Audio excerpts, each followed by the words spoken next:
অভিশাপ দেব না, কাউকে কিছু বলবেও না। ওই যে উপরে একজন আছে না, উনি তোমার বিচার করবে। ভালো থেকো। যা যা যাওয়াই দেখবো না।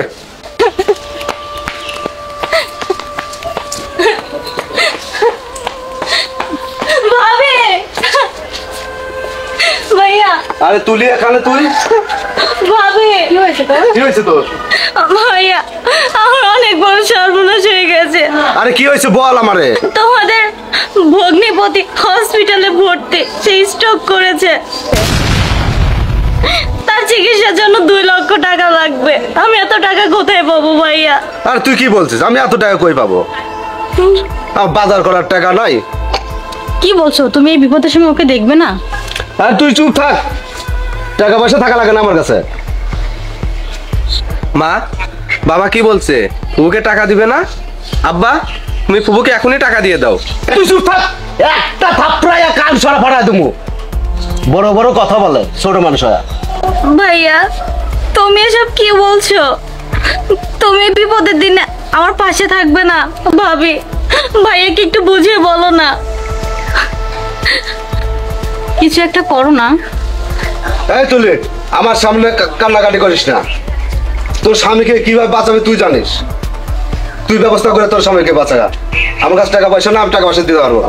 তুমি কি আমার ভাইয়া? আমার বিশ্বাস হচ্ছে না। আমি তো তোমার বোন, বলো, তোমার আপন বোন আমি। আর তুমি সামান্য 2 লক্ষ টাকার জন্য এরকম করছো। আর যদি আমার মা বাবা বেঁচে থাকতো, তাহলে আমায় এত কষ্ট করতে হতো না। বাবা মারা যাওয়ার পর তোমাকেই তো আমি আমার বাবা ভেবেছি, তোমাকেই মা ভেবেছি। আর সেই তুমি আমার সাথে এরকম করছো। ঠিক আছে, আমি তোমার টাকা চাই না। আমার যে সম্পত্তি ভাগ পাবো, আমাকে সেই টাকা দাও। আমি সেটা নিয়ে আমি আমার স্বামীর প্রাণ বাঁচাবো। আরে সম্পত্তি, আরে সম্পত্তি তো বহু আগে তুই আমার নামে লিখে দিছিস। কি? আমি তোমাকে আমার সম্পত্তি লিখে দিয়েছি মানে? এসব কি বলছো তুমি?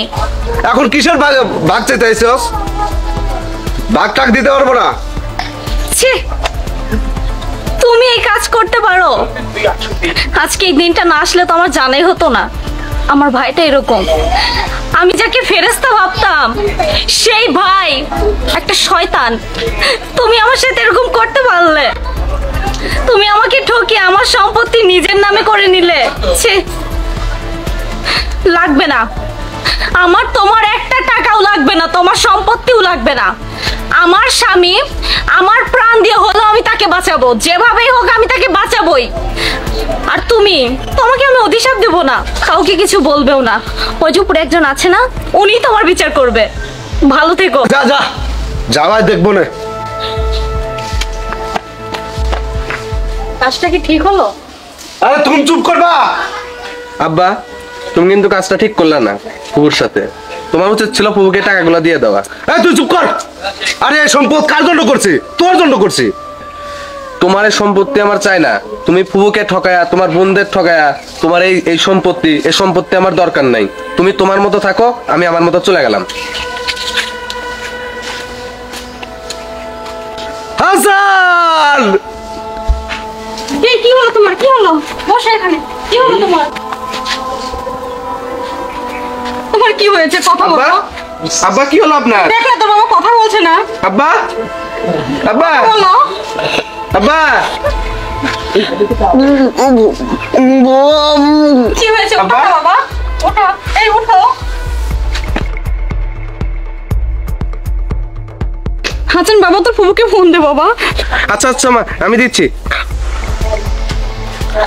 হ্যালো ফুবু, আব্বা জানি কেমন হয়ে গেছে, আপনি একটু আসেন। ভাইয়া, ভাইয়া, ভাইয়া, ভাইয়া, তোর কি হয়েছে ভাইয়া? এই ভাবি, ভাই কি হয়েছে? তোর ভাইয়া জানি কেমন করছে। ভাইয়া, তোমার কি হয়েছে ভাইয়া? এটা তোমার কি হয়ে গেল? আমি তো এটা চাইনি। কি হয়ে গেল তোমার ভাইয়া? ভাবি, দেখ না তুলি, তোর ভাইয়া কেমন যেন করছে। ভাইয়া, ভাইয়া, ভাইয়া, ভাইয়া, ভাইয়া, ভাইয়া, ভাইয়া, ভাইয়া, কথা বলো না তুমি। ভাইয়া, ভাইয়া, ভাইয়া, তোমার এটা কি হয়ে গেল ভাইয়া? বোন, তুই আমাকে ক্ষমা করে দিস বোন। তোর সাথে বিশ্বাসঘাতকতা করার কারণে হয়তো আল্লাহ কবুল করে নিয়েছে। আজ আমার এই পরিস্থিতি, বোন রে, আমাকে ক্ষমা করে দে। আচ্ছা তোর বাবা কিন্তু ধন্য বাবা।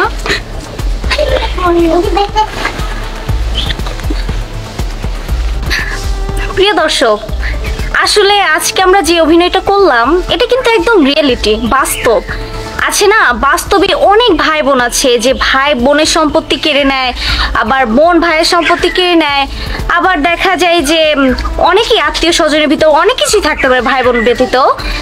এইটা আসলে আপনারা না, কারণ দেখুন আমরা যেটা অভিনয় করলাম এটা কিন্তু বাস্তবে হয়, আমরা দেখেছি বলে আজকে এই অভিনয়টা করলাম। তো আমি আপনাদের উদ্দেশ্যে একটাই কথা বলবো, আপনারা কেউ এরকম করবেন না, কারণ আল্লাহ তাআলা ছাড় দেয় কিন্তু ছেড়ে দেন না, কারো বান্দার হক নষ্ট করতে হয় না। সো যার যার সম্পত্তি তাকে তাকে দিয়ে দিবেন। So be careful. Be careful.